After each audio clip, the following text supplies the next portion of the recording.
Mapagpalang araw sa ating lahat. Ako ang inyong lingkod, Elijah Paul Jan Valdez. At welcome sa ating daily devotions. Ang ating verse for today na sa mga bilang, chapter 11, verse 23. Sinasabi dito na, sinabi ni Yahweh, Moises, mayroon ba akong hindi kayang gawin? Ngayon di ipapakita ko sa iyo kung totoo o hindi ang aking sinasabi. Ang komunikasyon ay mahalaga sa Diyos dahil ito ay nagpapahunlad ng mga relasyon at pagkakaisa. Itinuturo din ng Kawikaan chapter 18 verse 21 na ang dila ay may kapangyarihan ng buhay at kamatayan. Nais ng Diyos na gumamit tayo ng mga salita upang patibayin ang isa't isa at palaganap ang kanyang mensahe ng pag-ibig, katotohanan at kaligtasan. Nakikipag-usap ang Diyos sa iba't ibang paraan.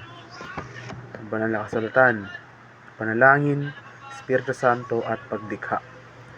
Ang Biblia ay kanyang nakasulat sa salita na nag-aalok ng patnubay.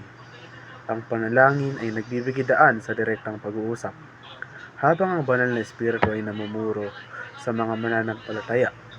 Inihahayag din ang kalikasan ng kanyang presensya na nagpapakita ng kanyang kapangyarihan at kamahalan sa mundong nakapaligid sa atin.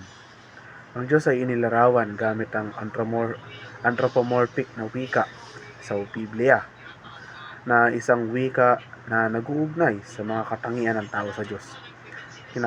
Ginagawa ito upang matulungan ang mga mambabasa na makaugnayan ng Diyos sa isang personal na antas at maunawaan ang kanyang mga aksyon sa mga paraan na may uugnay ng mga tao. Sa madaling salita, kay Kristo, nagkatawang tao ang Diyos upang tayo ay makaugnay sa Kanya. Ang mga anthropomorphism ay isang pagtatangka upang mapaunlakan ang mga limitasyon ng pag-unawa ng tao. Nahihirapan tayong unawain kung ano ang Diyos, kaya't ang Diyos, sa Kanyang kagandahan ng loob at biyaya, ay nagpapakita ng Kanyang sarili sa atin sa paraang masisimulan nating maunawaan. Ang paggugol ng oras sa Diyos ay sa Kanyang salita ay isang bagay na madalas na pinag-uusapan ng mga tagasunod ni Kristo. Ngunit gaano kakadalas ay pag-usap sa ibang mananampalataya na hindi pa nakakabasa ng Biblia para sa kanilang sarili bago o wala ideya kung paano gumugol ng oras sa Diyos sa Kanyang salita. Kaya lang, hindi ginagawa. Sa kasamang palad, ito ay masyadong karaniwan sa isang pag-uusap sa mga tagasunod ni Kristo. Habang gumugugol tayo ng oras sa Kanyang salita, mas nakikilala natin siya at ang Kanyang karakter.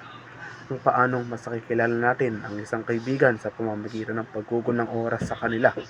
Gayon din ang paglago natin sa ating relasyon sa Diyos sa pamamagitan ng paggugol ng oras sa Kanya. Ang Biblia ang pangunahing paraan ng pagsasalita ng Diyos sa atin at inihahayag ang Kanyang mga layunin sa atin. Habang ang Diyos ay nagsasalita sa atin sa pamamagitan ng Kanyang salita, maaari tayong tumugon sa Kanya sa panalangin. Sa Kanyang salita ay nag-iingat sa atin mula sa kasalanan at tumutulong sa atin na lumago sa pagiging katulad ni Kristo. Sa paggugol natin ng oras sa Diyos, nihayag niya ang ating kasalanan, ang ating pangangailangan para sa Kanya, at sinisimula ng proseso ng paggawa sa atin na higit sa katulad ni Kristo. Dapat maging kasiyahan natin ang pagkaroon ng oras sa Kanya. Dahil kay Kristo, mayroon tayong karangalan na magkaroon ng kaugnayan sa Diyos ng sansinukob. At dapat maging pinakamalaking kagalakan at kasiyahan natin ang paggugol ng panahon kasama siya. Muli, ako ang inyong lingkod, Elijah Paul Jan Valdez, at dito na nagtatapos ang aking daily devotions.